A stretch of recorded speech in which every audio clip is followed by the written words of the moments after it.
here and talk a little bit about something completely different than surgical margins. I'm going to talk about high-risk lesions in breast pathology and how we treat them, how radiologists refer them to surgeons and how surgeons excise them and decisions that they make. I'll tell you up front, it's going to be a little disconcerting because I'm going to go through all of the literature for the past 15 years. And you'll realize at the end that you'll be completely confused as to whether these lesions should be surgically excised or not. Oh, wrong set of slides. That was my morning talk.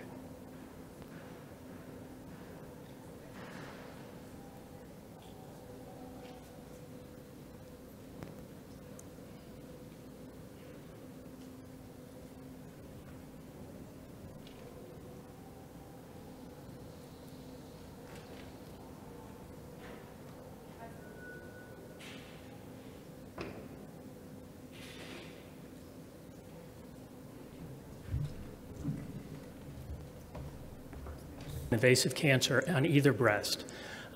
Usually those are referred to as ADH, DCIS, LCIS.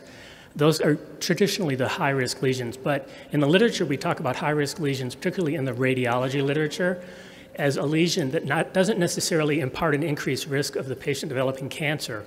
But there's a higher de desarrollar cáncer, pero hay un riesgo de encontrar ese riesgo como alto más, algo de más alto grado o grado más alto en biopsia de cirugía abierta. Y cuando encontramos alto riesgo, encontramos CDIS o carcinoma invasivo. De eso voy a hablar hoy. Estas son las principales categorías de alto riesgo. No voy a hablar de ADH, hiperplasia. Hay mucha literatura que está establecido ADH como lesión de alto riesgo. Pero hay mucha literatura señalando la necesidad de excisión debido a la evolución de carcinoma in situ a carcinoma invasón, que ahora es que si se encuentra hiperplasia ductal in situ necesita biopsia quirúrgica. Estos otros cuatro están discutibles. Les voy a mostrar en la literatura que realmente no hay norma establecida y desesperadamente necesitamos una norma porque las mujeres que se presentan con una lesión de alto riesgo están siendo tratadas aleatoriamente y en algunas ciudades en Estados Unidos un hospital puede decir necesitas cirugía y van al otro lado de la calle a otro hospital y dicen no tenemos que extirpar eso. Eso es cierto en una ciudad que conozco donde vive un colega mío. Voy a presentar muchos datos que mi colega Diane Georgian-Smith, que es imaginóloga de mama en Harvard, y hemos estado dando pláticas en la Junta de la Sociedad Americana. En el primer año que lo hicimos, 2010-2011, dimos tabletas para respuesta del auditorio y podían votar anónimamente y 30 segundos más tarde aparecían todos los datos y podíamos recoger los datos sobre cómo recomendaban los radiólogos. Y hablaremos de eso también. Este es uno de los casos, no voy a leerlo todo, pero se presenta con un clúster de calcificaciones en el cuadrante superior externo. Se hizo una biopsia en aguja. Tenemos el carcinoma in situ lábil, las calcificaciones están dentro del CLIS y preguntamos, ¿esto tiene concordancia y por tanto nada más podemos dar seguimientos? ¿Es concordante o porque CLIS requiere cirugía o es discordante porque CLIS no tiene correlación imagenológica? Estos son los resultados que obtuvimos para ambos años. Y es interesante para nosotros que la mayoría de la gente en medio sentían que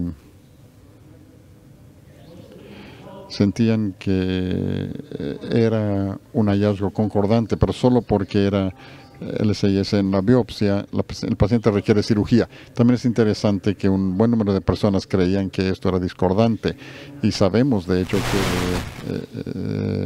LCIS puede presentarse como calcificaciones. Vamos a hablar de neoplasia lobular. Básicamente LCIS se describió en los 40 y cuando parecía que LCIS parecía una hiperplasia lobular típica descrita por Page, había un espectro de lo que se llamaba neoplasia. Hagensen en 78 decidió llamarle hiperplasia lobular y no llamarle carcinoma in situ, que es idéntico a lo que describió Page en el 85 como una hiperplasia lobular típica. para los que no son patólogos, la diferencia entre ALH y LCIS es meramente cuantitativo. Así que las células son iguales para cualquier nódulo determinado. 50% de se tiene que estar hiperplásico para llamarle LCIS. Les voy a mostrar una imagen y pedirle su opinión. Estas células pequeñas azules son iguales en ALH y LCIS. Son iguales en ALH, son idénticos, pero cada unidad a asignar, esos pequeños círculos, deben estar llenos de 8 o más células. 50% de ellos tienen que estar llenos de pequeñas células para llamarle a LCIS. Si los cuentan, 1, 2, 3, 4, 5, 10, necesitarían 5 que tuvieran 8 o más células. Así que no hay que ser patólogo, pero si cuentan los puntos azules, ¿cuántas personas creen que 5 o más tienen 8 o más células? Generalmente cuando muestro esto, la mitad del auditorio dice que sí, o sea que la mitad le llama carcinoma lobular in situ y la otra le llama hiperplasia, y los patólogos hacen lo mismo. Así que no es muy claro, no es como uno parece cáncer y otro parece benigno. Se ven idénticos. Entonces, esta es la variabilidad interobservador de patólogos. Vimos a LH, mostraron una hiperplasia lobular típica y le preguntaron lo que era. La mayoría le llaman ALH, muchos le llaman CLS y algunos le llaman ductal, ni siquiera lobular. Así que ni los patólogos están de acuerdo en cuanto a esto. Y esta es variabilidad interobservador. No voy a entrar a fondo, pero los casos lobulares que fueron enviados a los 7 casos mandados a 5 patólogos expertos en mama y AH es hiperplasia, CIS es carcinoma in situ, pueden darse cuenta de que los expertos en patología mamaria no están totalmente de acuerdo en estos diagnósticos. Entonces, esta es la revisión de literatura que hicimos mi colega y yo. Vimos las últimas lesiones de alto riesgo de los últimos 15 años y analizamos todos los trabajos escritos sobre lesiones de alto riesgo y pueden ver aquí fácilmente que va de 0% hasta 61%. Así que, ¿dónde está el corte de quién requiere cirugía? Según la literatura de radiología, si tienes un índice de clasificación superior de 2% o más, generalmente recomiendan extirpación quirúrgica. La vasta mayoría aquí recomendaría extirpación quirúrgica para LCIS. Voy a ver unos trabajos para explicar por qué no sabemos si esto es cierto. El problema con la literatura es que todas son revisiones retrospectivas y hay tendencia en la selección en cuanto a la manera de seleccionar los trabajos en cuanto a qué pacientes iban a cirugía. Así que esa es la falla principal con toda la literatura. Pero en este caso vimos 64 casos LCIS de 21,000 casos, una mezcla de estéreo, ultrasonido y resonancia magnética. Todos, excepto uno, pasaron a cirugía. Se encontraron 30% de cáncer ductal y lobular, in situ y lobular. El problema con lo que dicen en los trabajos es que tuvimos muchos aumentos a malignidad, deben ir a cirugía. Otros diferentes laboratorios de patología usan el diagnóstico de la aguja fina y biopsia abierta, así que no tenemos estandarización. Los patólogos no se pueden poner de acuerdo en cuanto a definiciones, así que hay un laboratorio donde le llaman CLS y otro le llama ALH, así que estamos mezclando lesiones de alto riesgo. Eso es un problema, y para los casos de calcificación, los patólogos no siempre especifican si las calcificaciones eran incidentales o acompañaban a CLS, y lo más importante es que dicen que como la revisión se condujo con un centro de pacientes externos, el radiólogo no tenía láminas de patología y eso limita la posibilidad de determinar la relación del cáncer con la imagen, el cilindro. Y muchos no dicen dónde está el aumento de grado de la biopsia y no sabemos si el cilindro era in situ y requería extirpación, y si el paciente ya tenía cáncer ductal in situ, no quiere decir que había relación. Es uno de los problemas con la literatura. Otro estudio analizó 14 instituciones, 278 casos de neoplasia lobular y voy a ver, básicamente no había diferencia en upgrade para LCIS y LH. ni diferencia en el método de biopsia o si había masa de calcificación. Y el último trabajo habla de 15 de 38 actualizaciones que eran concordantes, pero dice el trabajo que el diseño de este estudio no tenía criterios constantes para establecer concordancia radiológica para saber si el radiólogo extirpó la lesión que estaban buscando. Esto muestra que no había diferencia estadística entre el índice de actualización entre ALH y LCIS, y tiene sentido porque se ven tan similares las dos lesiones. Pero estos son actualmente los lineamientos para CLIS. Y aunque la literatura está fallada, y solo les mencioné 2 o 3 trabajos, como quiera recomiendan que CLIS tiene que ir para biopsia quirúrgica abierta.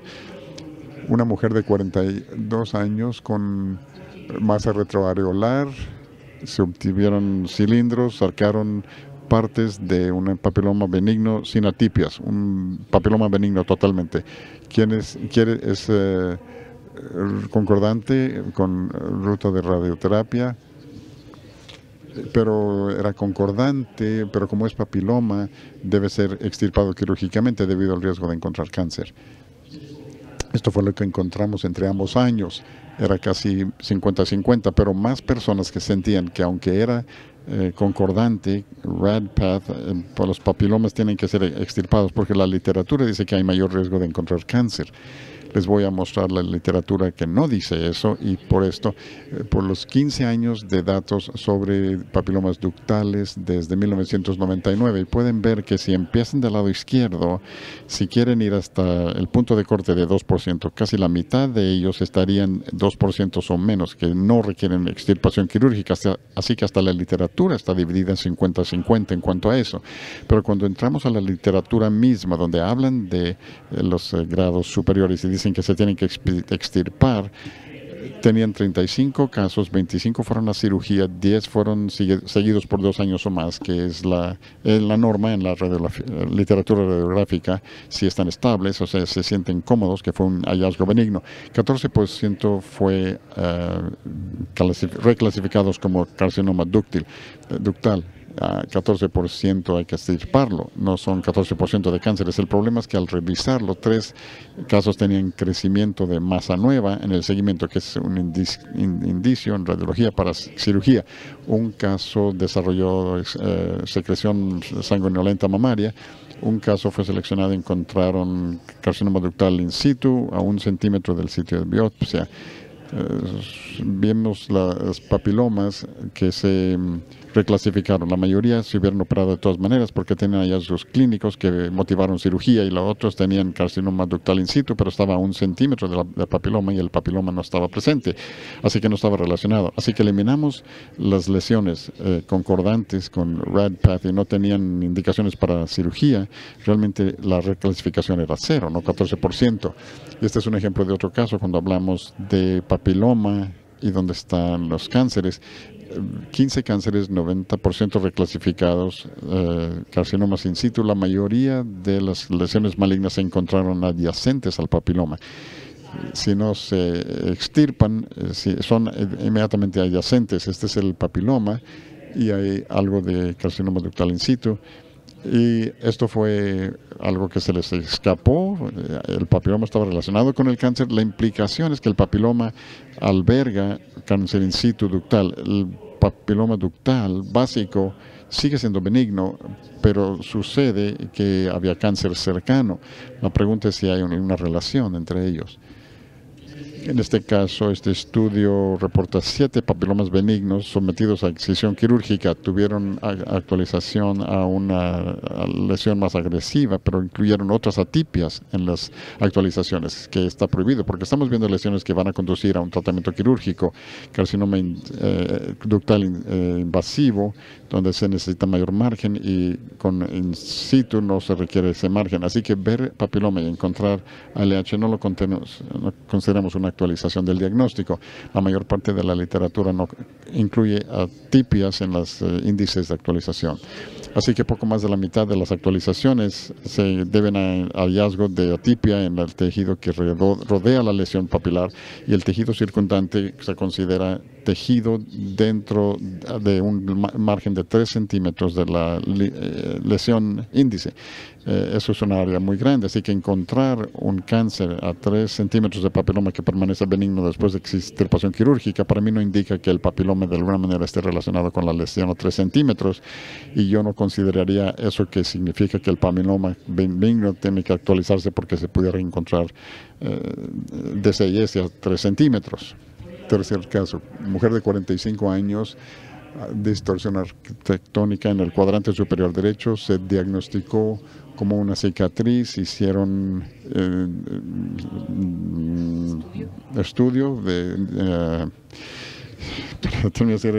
carcinoma tubular o cicatriz. A veces tenemos que hacer inmunohistoquímica, así que lo hicieron y dijeron que era una cicatriz radial.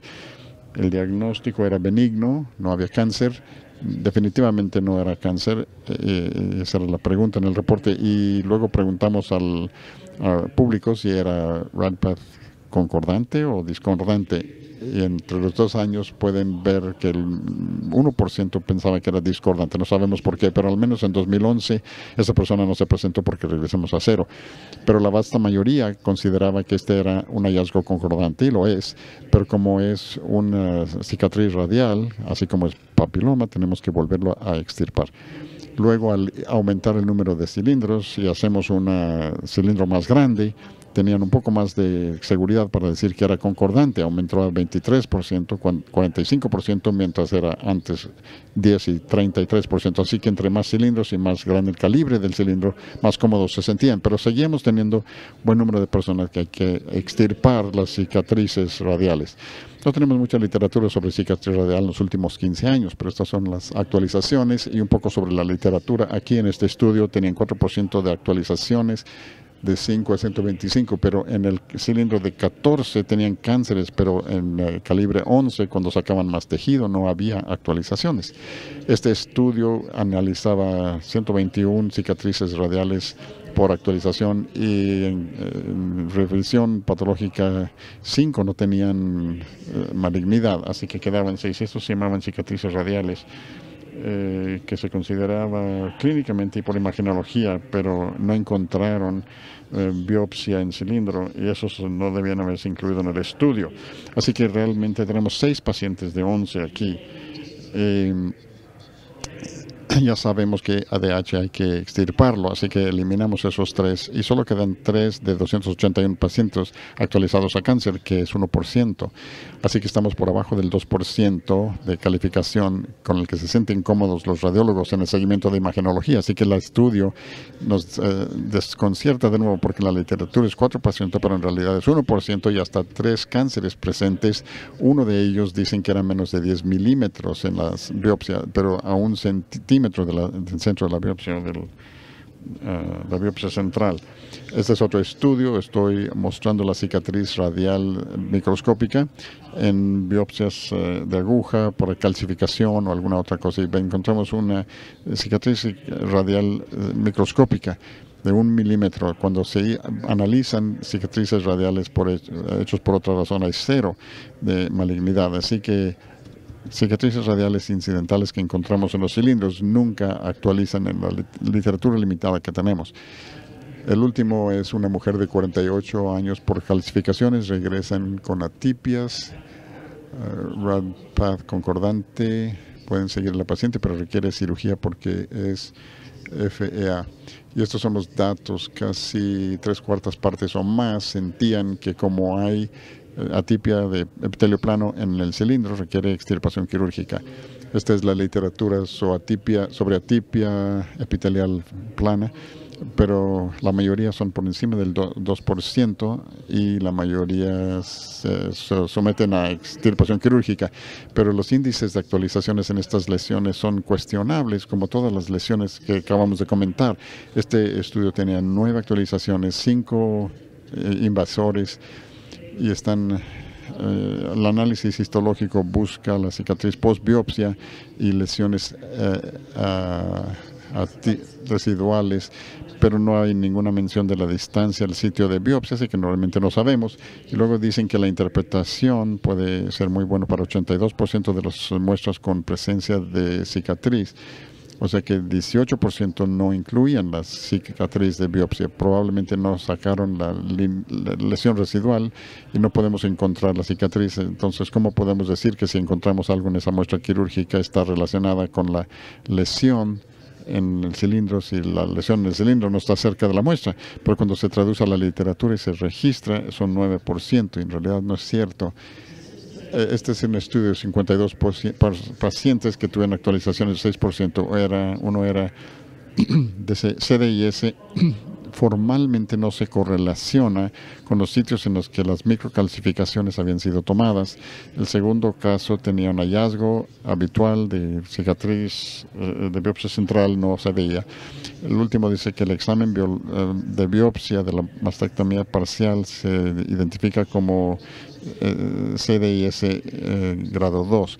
Por alguna razón regresaron y ahí es donde encontraron CDIS, así que esto estaba más lejos de la biopsia central original. Así que esos son por lo menos 3 actualizaciones. No se identificó ninguna CDIS. Así que 6% de índice de actualización es falso. Pudiera más bien ser 0. Y voy a concluir con problemas de patología que tenemos con lesión residual. Es un término recientemente utilizado, pero se llamó inicialmente por diferentes nombres: atipia de cápsula, hiperplasia capsular, se llamaba carcinoma aferrado, pero el criterio para distinguirlos es vago. Hay que observar la variabilidad, como con ALH, LCIS. Este tutorial se enfoca sobre lesiones columnares hasta FAE y CDS. Cambiaron las etiquetas una semana después para tratar de engañar a las personas. Para cambios columnares, los patólogos tenían total acuerdo en 9.1% y lo mismo en la segunda vuelta. Eso no es muy bueno, 9%. Para hiperplasia de células columnares, acuerdo completo en 20% en la segunda vuelta, hasta 60%, pero para FAE tenían total acuerdo solo en 14% de los casos, que para mí es muy bajo.